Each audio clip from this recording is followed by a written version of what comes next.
বাবা তোমার দরবার সব পাগল। আপনারা কই যান? আপনারা কেডা? এই কারণ বাল কি কইন আপনি? ইংলিশ বুঝি না। এই তুমি কইতাইছো?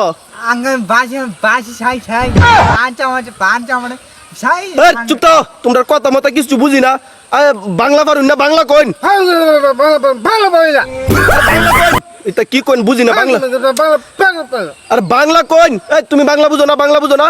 বাকি সাই সাই সাই সাই। বাংলা কইন বুঝি না। বাংলা যাই যে বাংলা কইতেছুন, বাংলা কইন। আপনারা কইতাইছুন? আমি গেছি। তুমি কইতে গাইছো? আমি আছি হাজিরাত নাইজেরিয়া থেকে। আর আমরা আইছুন কইতা? আমি ইংলিশ থেকে। আচ্ছা আপনারা তো আমার চিনা মনে হইতাছে। আপনার হাজি সাহেবের মতো দেয়া যাইতাছে। হ্যাঁ হাজির আমরা। এই যে হাজি সাহেব আর এই যে হাজি সাহেবের নাতির মতো দেয়া যাইতাছে। এটা একটু সাথে কইও না, এটা অভিনয় করতেছি। তাহলে অনেকে আপনার এই বেশ ধরবা আইনা লেগা। মানুষ সাথে আছি না আমরা। আর কত লেবাস দেবেন আপনারা? বাবা তোমার দরবার সব পাগল খেলা।